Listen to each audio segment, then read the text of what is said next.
Hi, ഞാൻ Salu. Gardening videos ഇഷ്ടമാണെങ്കിൽ channel subscribe ചെയ്യുക. പലർക്കും നോട്ടിഫിക്കേഷൻസ് കിട്ടുന്നില്ല എന്ന് പറയുന്നുണ്ട്. അങ്ങനെയുള്ളവർ ബെൽ ഐക്കണും കൂടെ എനേബിൾ ചെയ്യുക. ഇന്നത്തെ വീഡിയോയിൽ കാണിക്കുന്നത് നല്ല ഒരു ജൈവ രീതിയിലുള്ളൊരു ടോണിക് അല്ലെങ്കിൽ ഓർഗാനിക് ഫെർട്ടിലൈസർ എങ്ങനെ ഉണ്ടാക്കാം എന്നതിനെക്കുറിച്ചാണ്. ഓർക്കിഡ് നല്ലപോലെ പൂവിടാനും മുരടിച്ച പച്ചമുളക് ചെടി പോലും തഴച്ചു വളരാനും പൂച്ചെടികൾ ധാരാളം പൂ വിരിയാനും ഷീമക്കൊന്നയുടെ ഇല കൊണ്ടുള്ള ഒരു വളപ്രയോഗമാണ് ഇന്നത്തെ വീഡിയോയിൽ കാണിക്കുന്നത്. നമുക്ക് ഒട്ടും തന്നെ പണച്ചെലവില്ലാതെ തന്നെ നമുക്ക് നമ്മുടെ വീടുകളിൽ എപ്പോഴും സുലഭമായിട്ട് നിൽക്കുന്ന ഷീമക്കൊന്നയുടെ ഇല ഉപയോഗിച്ച് എങ്ങനെ ഒരു നല്ല ഫെർട്ടിലൈസർ ഉണ്ടാക്കാം എന്നതിനെക്കുറിച്ച് നമുക്ക് നോക്കാം. ഇന്ന് നമുക്ക് വേണ്ടി എല്ലാ കാര്യങ്ങളും പറഞ്ഞു തരുന്നത് ജാൻസി മാഡം ആണ്. എല്ലാവർക്കും സുഖമുള്ളല്ലേ? കഴിഞ്ഞ വീഡിയോ എല്ലാവരും കണ്ട് ചകിരി കൊണ്ട് പോട്ടി മിശ്രിതമൊക്കെ ഉണ്ടാക്കി ആന്തൂറിയൊക്കെ നട്ടോ. എന്തായാലും ആ വീഡിയോ എല്ലാവരും കണ്ട് ഇഷ്ടം അറിയിച്ചതിൽ ഒത്തിരി സന്തോഷം. ഇന്ന് ഞാൻ ആന്തൂറിയത്തിനും ഓർക്കിഡിനും മറ്റെല്ലാ ചെടികൾക്കും പറ്റിയ ഒരു അടിപൊളി ടോണിക്ക്, ചെടികൾക്ക് പറ്റിയ ജൈവവള ടോണിക്കിൻ്റെ ടിപ്പുമായിട്ടാണ് വന്നിരിക്കുന്നത്. അപ്പോൾ നമ്മുടെ വീട്ടിൽ ഒറ്റ പൈസ ചിലവില്ലാതെ തന്നെ നമുക്ക് ഈ രാസവള പ്രയോഗങ്ങളൊക്കെ ഒഴിവാക്കി ജൈവവളത്തിൻ്റെ ഒരു രീതിയിലേക്ക് വരാനും ചെടികൾ കൂടുതൽ ഹെൽത്തി ആയിട്ട് നല്ല പൂക്കൾ വന്ന് നിറയാനും പറ്റിയ ഒരു അടിപൊളി ടിപ്പാണ്. അപ്പോൾ നമുക്ക് നേരെ വീഡിയോയിലേക്ക് കിടക്കാം കേട്ടോ. നാട്ടുമ്പുറങ്ങളിലും നമ്മുടെ പറമ്പുകളിലൊക്കെ ഒത്തിരി പറമ്പുകളുള്ള വീടുകളിലൊക്കെ കണ്ടുവരുന്ന എല്ലാവർക്കും അറിയാവുന്ന ഒരു ഇലയാണ് ഷീമക്കൊന്നയുടെ ഇല. ഷീമക്കൊന്ന നമ്മൾ വേലിപ്പടർപ്പുകളിൽ വേലി കെട്ടാനും അതുപോലെ ഒത്തിരി കൃഷിയൊക്കെ ഉള്ളവരും പാടത്ത് കൃഷി ചെയ്യുന്നവരൊക്കെ ഷീമക്കൊന്ന ഒത്തിരി നട്ടുപിടിപ്പിക്കാറുണ്ട്. എൻ്റെ ചെറുപ്പകാലത്തൊക്കെ ഇതിന് എന്തിനാണാവോ ഇതുപോലെ ഇങ്ങനെ വേലിയിലൊക്കെ ഷീമക്കൊന്ന ഇതിൻ്റെ ഒരു പ്രത്യേക ഒരു സ്മെല്ല് നമുക്ക് ഇഷ്ടപ്പെടാത്തൊരു സ്മെല്ലുണ്ട് ഇലയ്ക്ക്. അപ്പോൾ ഞാനിങ്ങനെ ചിന്തിക്കാറുണ്ട്. പക്ഷേ ഇതിൻ്റെ ഗുണങ്ങൾ അറിഞ്ഞപ്പോഴാണ് ഇത് ഇത്രയും നല്ലതായിരുന്നു എന്ന് തോന്നിയത്. കാരണം എന്താണെന്ന് വെച്ചാൽ ഈ ഇലയിൽ നമ്മുടെ ചെടികൾക്കും പച്ചക്കറികൾക്കും കൃഷിക്കും ഒക്കെ പറ്റിയ ഒത്തിരി മൂലകങ്ങൾ എന്ന് പറഞ്ഞാൽ പ്രധാനമായിട്ടും നൈട്രജൻ്റെ ഒരു കലവറ തന്നെയാണ്. അപ്പോൾ ഈ ഇലകൾ ഉപയോഗിച്ചാണ് നമ്മളിപ്പോൾ ഇന്ന് ജൈവവള ടോണിക്ക് ഉണ്ടാക്കുന്നത്. അപ്പോൾ നാട്ടുമ്പുറങ്ങളിലുള്ളവർക്ക് മിക്കവാറും ഇത് പരിചയപ്പെടുത്തേണ്ട കാര്യമില്ല. നമുക്ക് ഇത് കിട്ടുന്നുണ്ടെങ്കിൽ നമുക്ക് ചെടികൾ വളർത്തുന്നവർക്ക് ഏറ്റവും ഉപകാരപ്രദമാണ്. അപ്പോൾ നമ്മൾ ഇതിൻ്റെ ഇലകളാണ് പറിച്ചെടുക്കുന്നത്. ഈ ഇലകൾ നമ്മൾ പറിച്ചെടുത്ത് അതിൽ നിന്ന് ഊരിയെടുത്ത് നമുക്ക് മിക്സിയിലിട്ടൊന്ന് അടിച്ചെടുക്കണം. ഷീമക്കൊന്നയുടെ എല്ലാം ഞാൻ തണ്ടിൽ നിന്ന് എല്ലാം ഊരിയെടുത്ത് ഇപ്പോൾ മിക്സിയിലൊന്ന് അരച്ചെടുക്കാൻ പോവാണ്. ഇങ്ങനെ നന്നായിട്ട് അരച്ചെടുത്തതിന് ശേഷം അടുത്തത് നമുക്ക് ചെയ്യാം.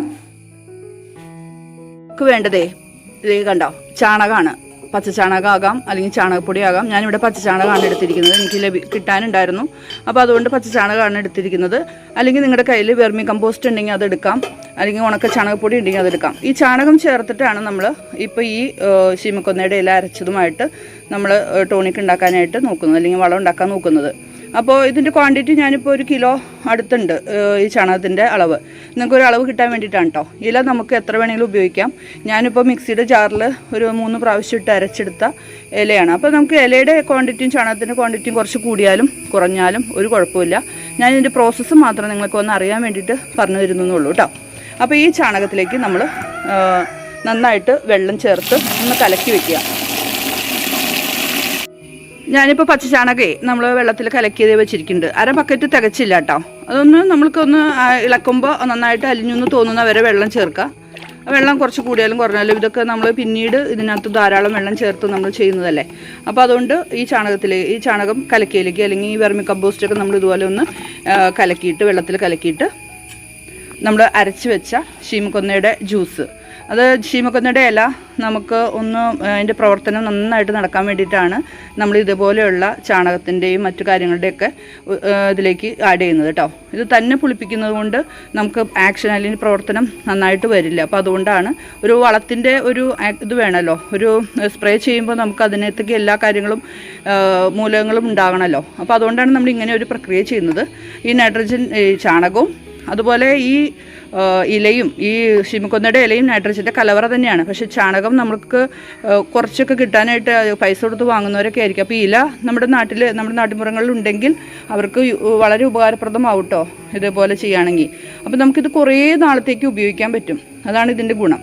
അപ്പോൾ നമ്മൾ കുറച്ച് ചാണകപ്പൊടി ഉള്ളെങ്കിലും വിഷമിക്കേണ്ട, അതിലേക്ക് നമ്മൾ ഈ ജ്യൂസ് ചേർത്താലും മതി കേട്ടോ.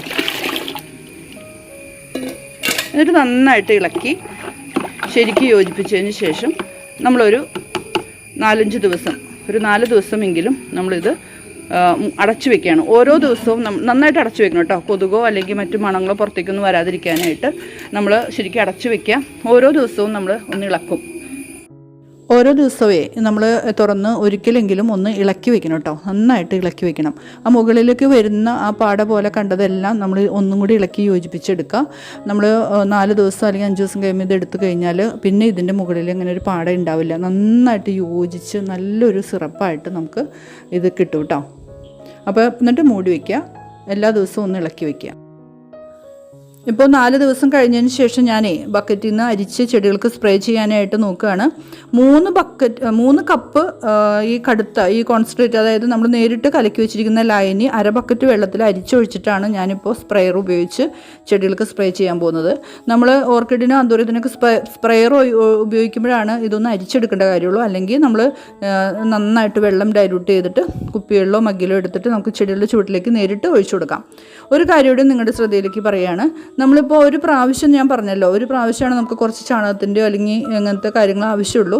പിന്നീട് ഈ ബക്കറ്റിൽ തന്നെ ഇതിൻ്റെ അടിയിൽ കുറച്ച് ഊറി വരുന്ന ഇതിലേക്ക് വീണ്ടും നമ്മൾ ശീമക്കൊന്നയുടെ ഇല ഇതുപോലെ അരച്ച് ചേർത്ത് 4-5 ദിവസം പുളിപ്പിക്കാൻ വെച്ചെടുക്കാം.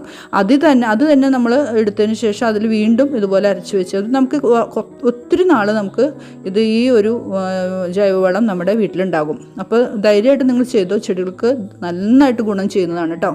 നമ്മളങ്ങനെ ഇപ്പോൾ ഉണ്ടാക്കിയെടുത്ത ലൈനി, അതായത് ഒരു ടോണിക് എന്ന് വേണമെങ്കിൽ പറയാം, ചെടികൾക്ക് ഓർക്കിഡ്, ആന്തൂറിയം പോലുള്ള ചെടികൾക്ക്, എല്ലാ ചെടികൾക്കും ഒരു ബൂസ്റ്റായിട്ട് പൂക്കൾ കൂടുതലുണ്ടാകാനും പൂക്കളുണ്ടാക്കാനുള്ള ഉണ്ടാകാനുള്ള ടെൻഡൻസി കൂട്ടാനുമായിട്ടുള്ള ഒരു നൈട്രജനും എല്ലാ മൂലകങ്ങളും അടങ്ങിയിട്ടുള്ള ഒരു കലവറയാണിത്. അപ്പോൾ ഇത് നമ്മൾ എല്ലാ ഓർക്കിഡിനും ആന്തൂറിയത്തിനും ഒക്കെ അടിച്ചു കൊടുക്കാം കേട്ടോ.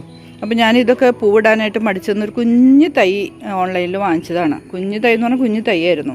അപ്പോൾ ഇതുപോലെയുള്ള ട്രിക്കുകളൊക്കെ ഉപയോഗിച്ചിട്ട് ഇതൊരു കാറ്റ്ലിയ ഓർക്കിഡിൻ്റെ വിഭാഗത്തിൽപ്പെട്ട ഒരു ചെടി ആദ്യമായിട്ട് ഈ പൂക്കളുടെ കൊതി കൊണ്ട് ഇത് വാങ്ങിയതാണ്. വാങ്ങുമ്പോൾ ഒരു ചെറിയ തൈയായിരുന്നു. അവയെ ഇതുപോലെ ആക്കി എടുത്തിട്ടുണ്ട്. അപ്പോൾ ഇവയ്ക്കൊക്കെ ഇതേപോലെ സ്പ്രേ ചെയ്യുന്ന വളങ്ങൾ തന്നെയാണ് ഏറ്റവും നല്ലത്. അപ്പോൾ ഞാൻ ഇതിനകത്ത് ചെയ്യാൻ പോകുന്നത് കണ്ടല്ലോ, ഇതൊരു പുതിയ ടൈപ്പ് പോലെ തോന്നി, അങ്ങനെ മേടിച്ചതാണ് കേട്ടോ. അപ്പോൾ ഇവയ്ക്ക് നമുക്ക് ശരിക്കും ഇതുപോലെ സ്പ്രേ ചെയ്ത് കൊടുക്കുന്ന വളങ്ങൾ തന്നെയാണ് നല്ലത്. അപ്പോൾ ഇതെല്ലാം തണ്ടിലും ഇതിപ്പോൾ പൂവുണ്ടായതുകൊണ്ട് അതിൻ്റെ മുകളത്തിൽ അടിക്കരുത്, പൂക്കളൊന്നും വീഴാതെ നോക്കണം, പൂവ് പെട്ടെന്ന് ചീത്തയായി പോവും. അപ്പോൾ ഇതുപോലെ തണ്ടിലും വേരിലൊക്കെ ഇലകളിലൊക്കെ സ്പ്രേ ചെയ്ത് കൊടുക്കാം. ദിവസത്തിൽ ഒരു ദിവസമെങ്കിലും എല്ലാ ദിവസവും ഒരു പ്രാവശ്യമെങ്കിലും അല്ലെങ്കിൽ 2 ദിവസം കൂടുമ്പോഴെങ്കിലും ഇതേപോലെയുള്ള സ്പ്രേ കൊടുക്കുന്നത് നല്ലതാണ് കേട്ടോ.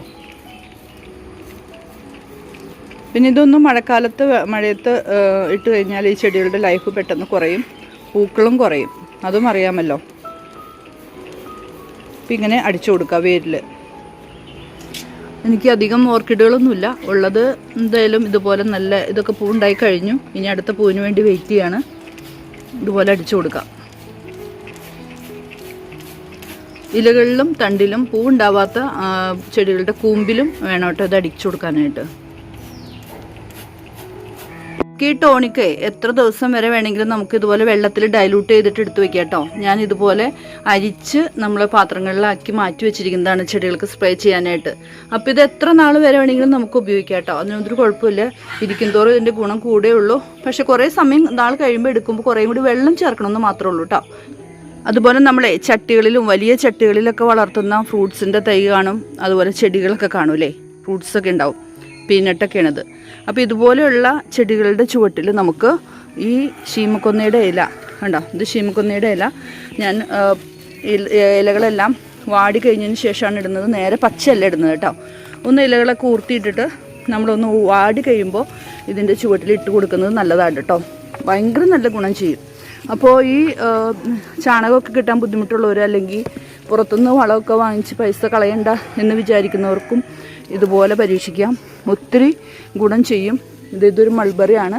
അപ്പോൾ ഇതൊക്കെ നമ്മൾ ഇതുപോലെ വീടുകളുടെ അവിടെ, ഇതിപ്പോൾ കണിക്കൊന്നയായാലും കുഴപ്പമില്ല കേട്ടോ, ശീമക്കൊന്നയായാലും കണിക്കൊന്നയായാലും നമുക്ക് കുഴപ്പമില്ല. അതിൻ്റെ ഇലകളൊക്കെ നല്ലതാണ് കേട്ടോ.